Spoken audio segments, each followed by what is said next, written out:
হযরত আবু সাঈদ খুদরি রাদিয়াল্লাহু আনহু বলেন, এক ব্যক্তি অসুস্থ হয়েছে, আমি ওই ব্যক্তির কাছে গিয়ে সূরা ফাতিহা ৭ বার পাঠ করে ওই ব্যক্তিকে ফু দিয়ে দিলাম।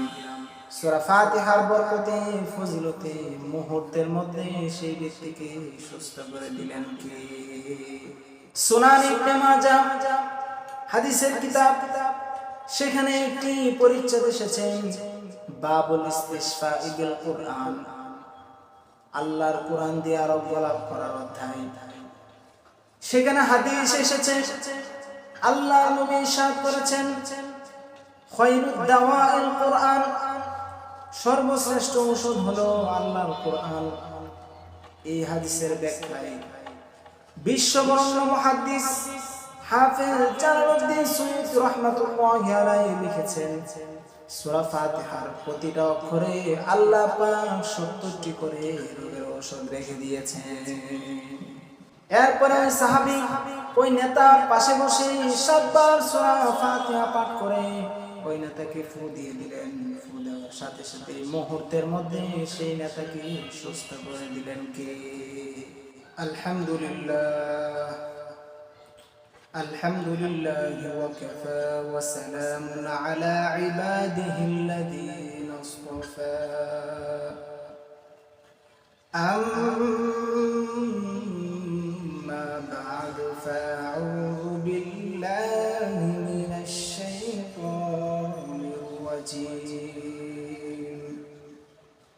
বিসমিল্লাহির রাহমানির রাহিম। আলহামদুলিল্লাহি রাব্বিল আলামিন, আর রাহমানির রাহিম, মালিকি ইয়াউমিদ্দিন, ইয়াকা না'বুদু ওয়া ইয়াকা নাস্তাঈন, ইহদিনাস সিরাতাল মুস্তাকিম, সিরাতাল লাযীনা আন'আমতা আলাইহিম, গায়রিল মাগদুবি আলাইহিম ওয়ালাদ-দাল্লিন।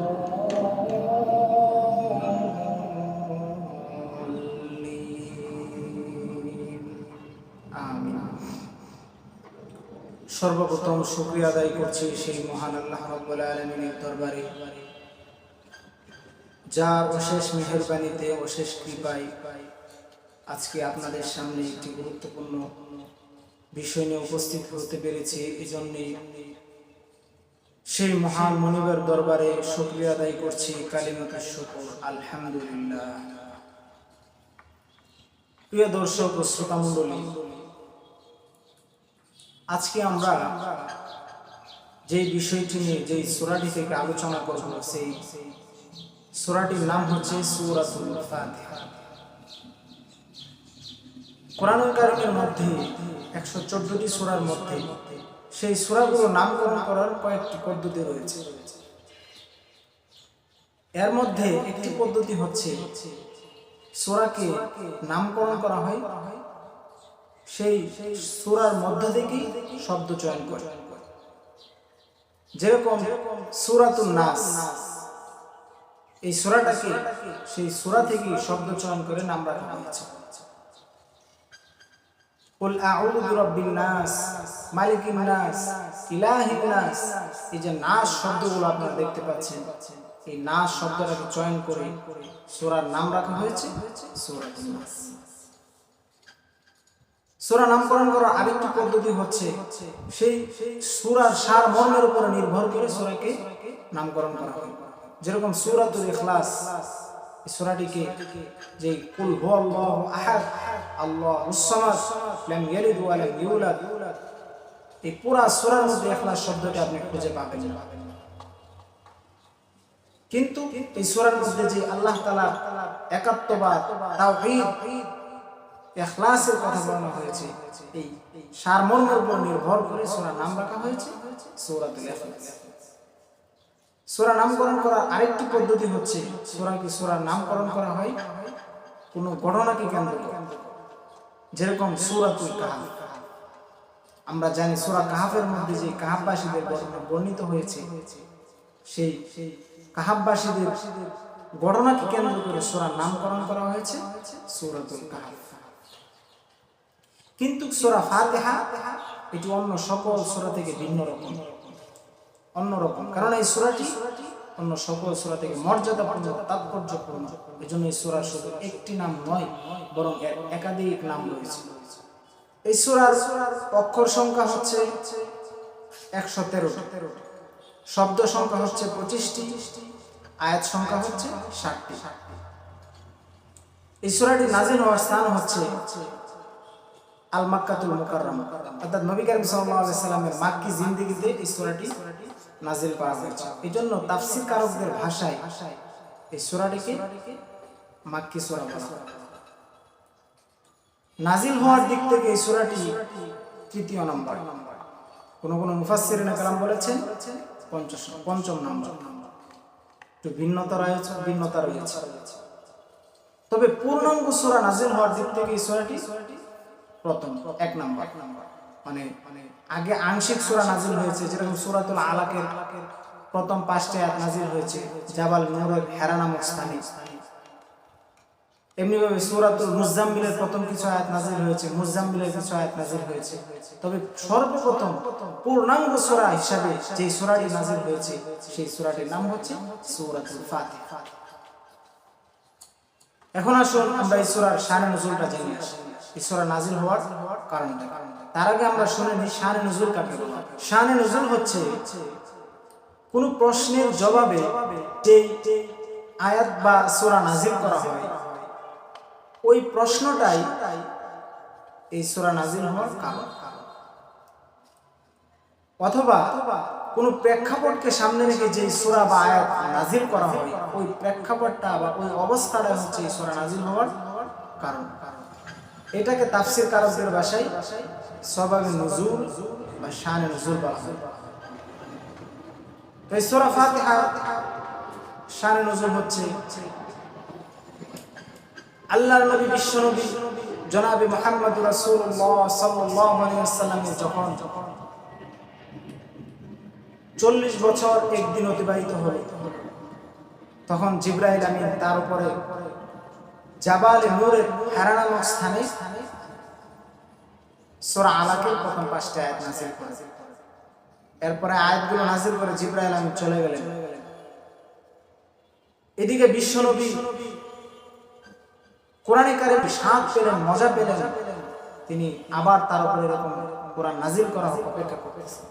এভাবে কিছুদিন চলে যাওয়ার পরে একদিন বিশ্বনবী দেখেন আসমান এবং জমিনের মাঝখানে নূরের মিম্বরের মধ্যে বসে কে যেন বিশ্বনবীকে ইয়া মুহাম্মদ বলে সম্বোধন করছে। বিশ্বনবীর দৃশ্য দেখে তিনি খানিকটা ভয় পেয়ে গেলেন, ভীত সন্ত্রস্ত হয়ে গেলেন। তখন তিনি তার সহধর্মিণী খাদিজাতুল কুবরা রাদিয়াল্লাহু আনহাকে অবস্থা বর্ণনা করলে তখন তিনি বুঝতে পেরেছেন, কারণ খাদিজা রাদিয়াল্লাহু আনহা ছিলেন একজন জ্ঞানী মহিলা, বুদ্ধিমত্তা মহিলা। তখন সেই খাদিজা রাদিয়াল্লাহু আনহা বিশ্বনবী সাল্লাল্লাহু আলাইহি সাল্লামকে তৎকালীন সময়ে তাওরাতের বড় আলেম ওয়ারকা ইবনে নাওফালের কাছে নিয়ে যান। ওয়ারকা ইবনে নাওফাল ছিলেন তাওরাতের আলেম। তিনি তাওরাত কিতাবকে, তাওরাত ছিল হিব্রু ভাষায়, সেই হিব্রু ভাষা থেকে আরবি ভাষায় ট্রান্সলেট করতেন। যখন ওয়ারকা ইবনে নাওফালকে বিশ্বনবীর অবস্থা বর্ণনা করা হলো, তখন ওয়ারকা ইবনে নাওফাল বললেন, আমার মনে হচ্ছে সে কোনো রহমতের ফেরেশতা। যখন আরেকবার তোমাকে সম্বোধন করবে, তখন তুমি তার কাছে জিজ্ঞাসা করবে সে কি চাই, কি বলতে চাই। বিশ্বনবী চলে আসলেন। আবার এর পরের দিন দেখেন আসমান এবং জমিনের মাঝখানে নূরের মিম্বরের মধ্যে বসে বিশ্বনবীকে ইয়া মুহাম্মদ বলে কে যেন সম্বোধন করছে। আল্লাহ নবী বললেন, হে ব্যক্তি, তুমি আমাকে শুধু সম্বোধন করো, কিছু বলতে পারো না। তখন জিবরাইল আলাইহিস সালাতু ওয়াস সালাম বললেন, ইয়া রাসূলুল্লাহ, ইয়া হাবিবাল্লাহ, আপনি কি আমাকে ভয় পেয়েছেন নাকি? ভয় পান কেন? আমি তো আল্লাহর পক্ষ থেকে প্রেরিত ফেরেশতা জিবরাইল আলাইহিস সালাতু ওয়াস সালাম। আমি জিবরাইল। আল্লাহর নবী বললেন, বুঝলাম তুমি জিবরাইল, তুমি কেন এসেছো? জিবরাইল আলাইহিস সালাতু ওয়াস সালাম দৌড়ায় বললেন, ইয়া রাসূলুল্লাহ, ইয়া হাবিবাল্লাহ, আমি আজকে আল্লাহর পক্ষ থেকে এমন একটি সূরা নিয়ে নাযিল হয়েছি, এমন মর্যাদাপূর্ণ, ফজিলতপূর্ণ, তাৎপর্যপূর্ণ সূরা আজকে আমি আপনার উপরে নাযিল করবার জন্য এসেছি, যে সূরাটির মতো কোনো মর্যাদাপূর্ণ সূরা লাম ইয়ানজাল ফিল ইনজিল ওয়ালা ফিজ জাবুর ওয়ালা ফিল ফুরকান মিথলাহা। এমন মর্যাদাপূর্ণ সূরা তাওরাতেও নাযিল করা হয় নাই, জবুরেও নাযিল করা হয় নাই। এমনকি এমন ফজিলতপূর্ণ, মর্যাদাপূর্ণ সূরা কোরআনেও দ্বিতীয়টি আর নাযিল করা হবে না। এরপরে জিবরাইল আমিন পূর্ণাঙ্গ সূরা ফাতিহাটি বিশ্বনবীর উপরে নাযিল করেন। এই ছিল সূরা ফাতিহার নাযিল হওয়ার শান। এই সূরার প্রায় একাধিক নাম রয়েছে। মুফাসসিরিনে কেরাম এই সূরার 25টি মতো নাম বর্ণনা করেছেন। তাফসীরে রুহুল মাআনিতে এই সূরার 40টিরও অধিক নাম উল্লেখ করা হয়েছে। আজকে আমি আপনাদের সামনে কয়েকটি নাম আলোচনা করবার চেষ্টা করব। এই সূরার একটি নাম হচ্ছে সূরাতুল ফাতিহা। এই সূরাটিকে সূরা ফাতিহা বলার কারণ হচ্ছে ফাতিহা এটি বাবু ফাতিহা ইফতাহ থেকে এসেছে। এর অর্থ হচ্ছে খোলা। ফাতিহা অর্থ হচ্ছে প্রারম্ভিকা, সূচনাকারী। কোরআন কারীম খুললেই যে সূরাটি আমাদের সামনে পড়ে সেই সূরাটির নাম কি? সূরাতুল ফাতিহা। খুললেই যে সূরাটি আমাদের সামনে পড়ে, এই জন্য এই সূরার নাম হচ্ছে সূরাতুল ফাতিহা। এই সূরা আরেকটি নাম হচ্ছে উম্মুল কিতাব, অর্থাৎ কিতাবের মূল। বুখারী শরীফে উম্মুল কিতাব, এই সূরাটিকে উম্মুল কিতাব বলার দুটি কারণ বর্ণনা করেছে। একটি হলো ইবদাউ বিকিতাবাতিহা ফিল মাসহাফ। কোরআন শরীফের মধ্যে, কোরআন শরীফ এই সূরাটি লেখার মাধ্যমে, যেহেতু কোরআন শরীফ শুরু করা হয়েছে, এজন্য এই সূরাটিকে উম্মুল কিতাব বলা। আরেকটি কারণ হচ্ছে ইবদাউ বিকিরাআতিহা ফিস সালাত। আমরা যেহেতু নামাজ শুরু করি সূরা তেলাওয়াতের মাধ্যমে, এজন্য এই সূরার একটি নাম উম্মুল কিতাব। এই দুটি কারণ ইমাম বুখারী শরীফের মধ্যে বর্ণনা করেছেন। এই সূরার আরেকটি নাম হচ্ছে সূরাতুস সালাত, অর্থাৎ নামাজের সূরা। আপনি যেই সূরাটা নামাজের মধ্যে না পড়লে নামাজই হবে না, সেই সূরাটার নাম কি? সূরাতুস সালাত। নামাজের মধ্যে পড়তেই হবে, যদি আপনি না পড়েন আপনি নামাজই হবে না। আল্লাহর নবী বিশ্ব নবী জনাব মুহাম্মদ রাসূলুল্লাহ বলেছেন, লা সালাতা লিমান লাম ইয়াকরা বিফাতিহাতিল কিতাব। যে ব্যক্তি নামাজের মধ্যে সূরা ফাতিহা পাঠ করলো না, বিশ্বনবী বলেন ওই ব্যক্তির নামাজই কবুল হবে না, আপনার নামাজই হবে না যদি সূরা ফাতিহা নামাজের মধ্যে পাঠ না করেন। লা সালাতা লিমান লাম ইয়াকরা ফাতিহাতিল কিতাব, আপনার নামাজই হবে না যদি সূরা ফাতিহা পাঠ না করেন। এজন্য এই সূরাটির নাম সূরাতুস সালাত। এই সূরার আরেকটি নাম হচ্ছে সূরাতুল হামদ, প্রশংসা সূরা। প্রশংসা সূরা কেন? আপনি যখন যেহেতু এই সূরার মাধ্যমে আল্লাহ তাআলার প্রশংসা করা হয়, এজন্য এই সূরাটির নাম সূরাতুল হামদ। আপনি যখন সূরা ফাতিহা পড়বেন আলহামদুলিল্লাহি রাব্বিল আলামিন, তখনই এই যে আলহামদুলিল্লাহি রাব্বিল আলামিন পড়লেন, এই আয়াত পড়ার দ্বারা আপনি আল্লাহর প্রশংসা করলেন। আপনি প্রশংসা করলেন, সমস্ত প্রশংসা রব্বুল আলামিনের জন্য, যিনি সকল জগতের প্রতিপালক। এরপরে বললেন আর রহমানির রহিম, যিনি রহমান, যিনি রহিম, যিনি অতি দয়ালু, বিশেষ মেহেরবান। মালিক ইয়াউমিদ্দিন, যিনি বিচার দিবসের মালিক। যেহেতু এই সূরার মাধ্যমে আল্লাহ রাব্বুল আলামিনের প্রশংসা করা হয়। এই জন্য এই সূরার একটি নাম রাখা হয়েছে সূরাতুল হাম। এই জন্য এই সূরার একটি নাম কি? সূরাতুল হাম, যেহেতু এই সূরার মাধ্যমে আল্লাহ তাআলা প্রশংসা করা হয়। এই সূরা আরেকটি নাম হলো সূরাতুশ শিফা, আরোগ্য লাভের সূরা। এই সূরার মাধ্যমে আরোগ্য লাভ করা হয়। আপনি যদি কোনো রোগে আক্রান্ত হন, তাহলে এই সূরা পাঠ করে বিশ্বাস নিয়ে তাওয়াক্কুল করে যদি ফু দেন, সূরার বরকতে আপনাকে সুস্থ করে দিবেন কে? আল্লাহ রাব্বুল আলামিন সূরা বরকতে আপনাকে সুস্থ করে দিবেন।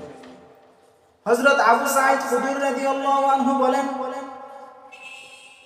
এক ব্যক্তি অসুস্থ হয়েছে, আমি ওই ব্যক্তির কাছে গিয়ে সূরা ফাতিহা ৭ বার পাঠ করে ওই ব্যক্তিকে ফু দিয়ে দিলাম। সূরা ফাতিহার বরকতে ফজিলতে মুহূর্তের মধ্যে সেই ব্যক্তিকে সুস্থ করে দিলেন কে? শুধু তাই নয়, তিনি আর বলেন, ফাতিহাতুল কিতাবি শিফাউন মিন কুল্লি সুমিন। সূরা ফাতিহা হচ্ছে সকল রোগের প্রতিষেধক।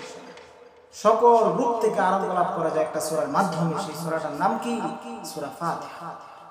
সুনান ইবনে মাজাহ হাদিসের কিতাব, সেখানে একটি পরিচ্ছেদ এসেছে বাবুল ইস্তিশফা বিল কুরআন, আল্লাহর কোরআন দিয়ে আরোগ্য লাভ করার অধ্যায়।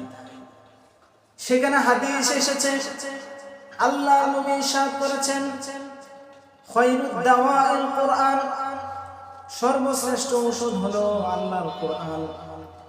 এই হাদিসের ব্যাখ্যায় বিশ্ববরেণ্য মুহাদ্দিস হাফেজ জালালউদ্দিন সুয়ুতী রাহমাতুল্লাহি আলাইহি লিখেছেন, সূরা ফাতিহার প্রতিটা অক্ষরে আল্লাহ পাক ৭০টি করে রোগের ঔষধ রেখে দিয়েছেন। এজন্যই রব্বুল আলামিন বলেন, ওয়া নুনাজ্জিলু মিনাল কুরআনি মা হুয়া শিফাউন ওয়া রাহমাতুল লিল মুমিনিন ওয়া লা ইয়াজিদুল যালিমিনা ইল্লা খাসারা। সুবহানাল্লাহ। রব্বুল আলামিন বলেন, এই কোরআনকে আমি শিফা বানিয়েছি, রহমত বানিয়েছি, বরকত বানিয়েছি। মুমিনদের জন্য এই কোরআনকে শিফা বানিয়ে দিয়েছেন একজন, তিনি কে? সূরাতুশ শিফা, আরোগ্য লাভের সূরা।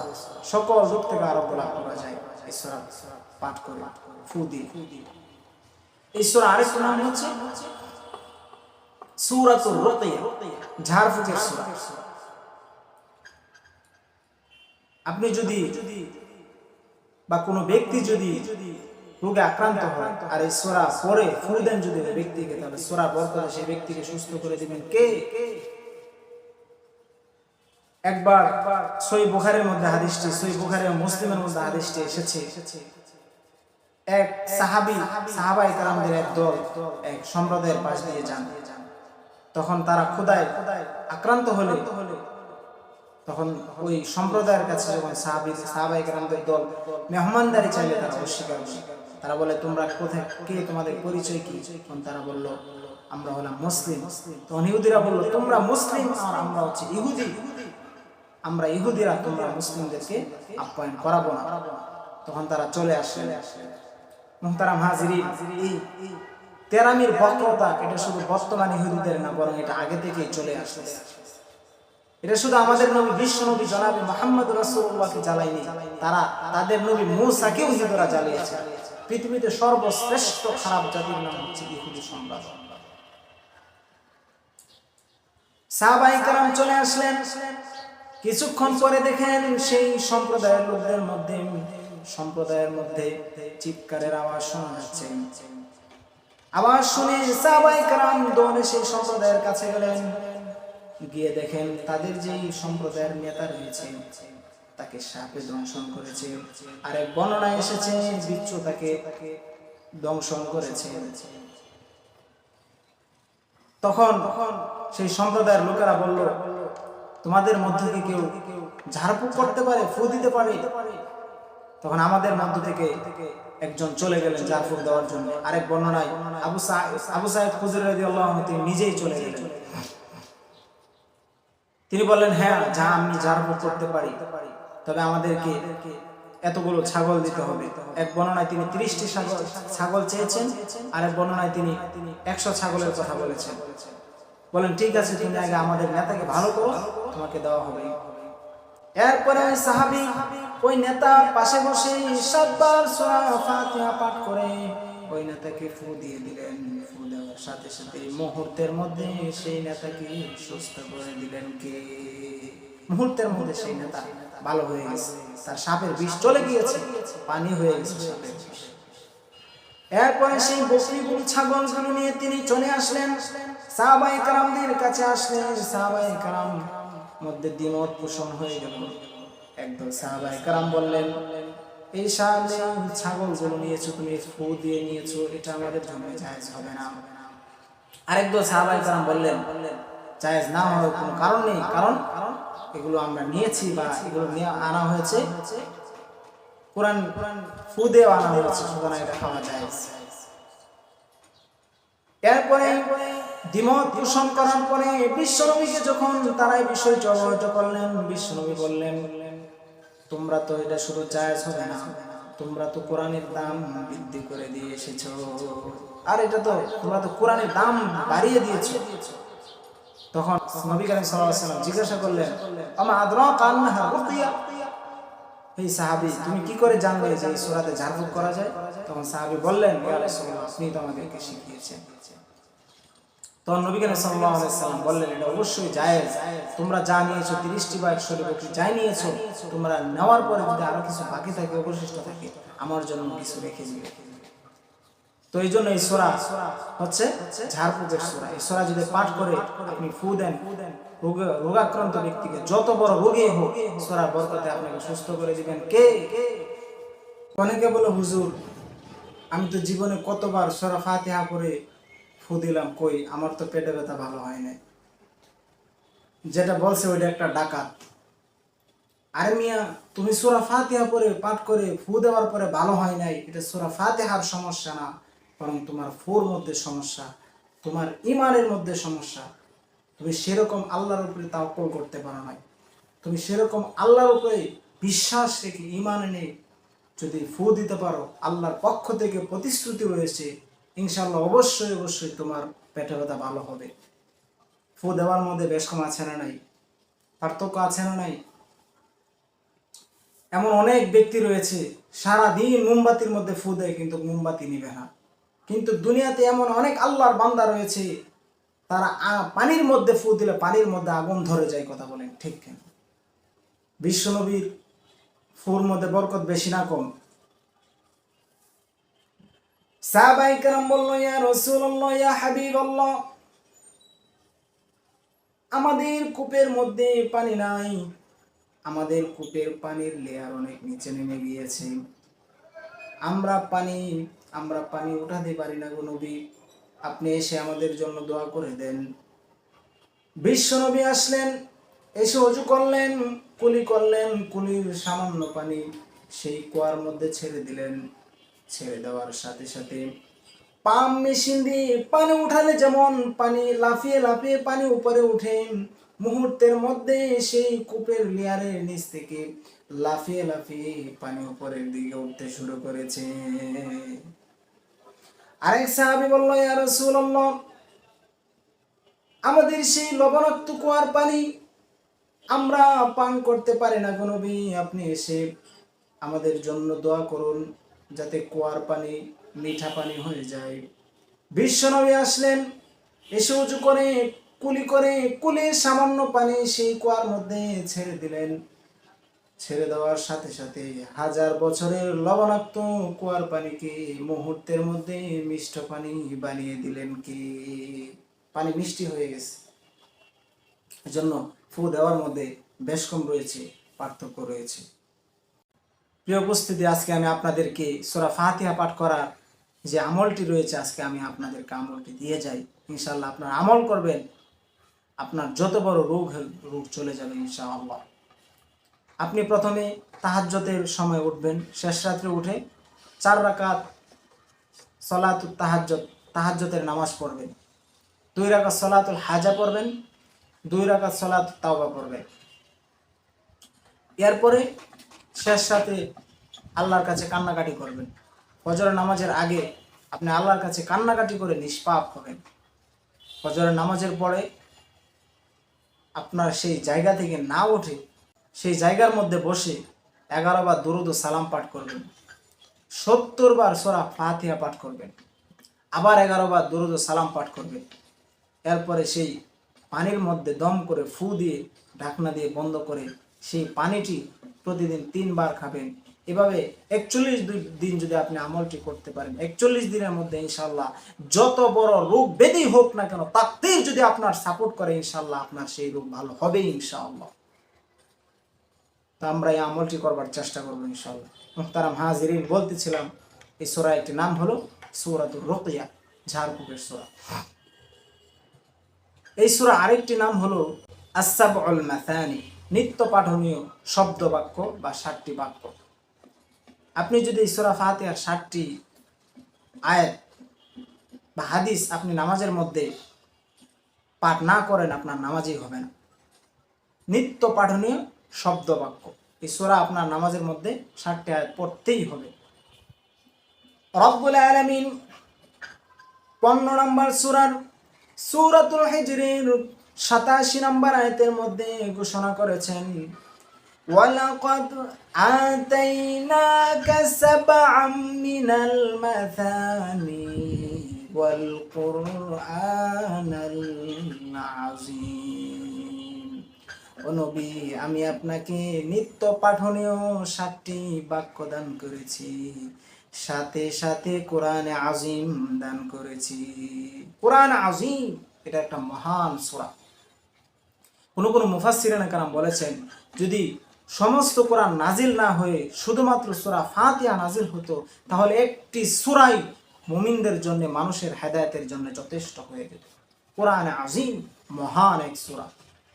এই সূরাটাকে আস-সাবউল মাসানি বলার 2টি কারণ মুফাসসিরিন কেরাম উল্লেখ করেছেন। একটি কারণ হলো এই সূরাটি নামাজের মধ্যে বারবার পড়া হয়। আমরা যারা শুধুমাত্র ফরজ নামাজ আদায় করি, তাদের দৈনিক দিন এই সূরাটি 17 বার পড়তে হয়। আর যারা ফরজ সুন্নাহ সহ নামাজ আদায় করি, তাদের 32 বার নামাজ সূরাটি পড়তে হয়। আরেকটি কারণ হচ্ছে আল্লাহ তাআলার যে প্রশংসা রয়েছে, সেই প্রশংসা আল্লাহর বান্দারা এই সূরার মাধ্যমে আদায় করে, এই জন্য এই সূরাটিকে আস-সাবউল মাসানি বলা হয়। প্রিয় দর্শক, এতক্ষণ আপনাদের সামনে সূরা নামকরণ করার পদ্ধতি, সূরা ফাতিহার নাজিল হওয়ার স্থান, সূরা ফাতিহার ফজিলত, সূরা ফাতিহার কয়েকটি নাম নিয়ে আলোচনা করেছি। তো আজকে এ পর্যন্তই আলোচনা করলাম।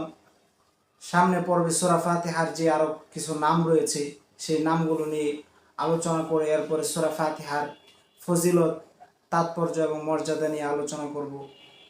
সামনে পর্ব আসা পর্যন্ত আপনারা সকলেই ভালো থাকবেন, সুস্থ থাকবেন এবং আমার জন্য দোয়া করবেন। আসসালামু আলাইকুম ওয়া রাহমাতুল্লাহি ওয়া বারাকাতুহু।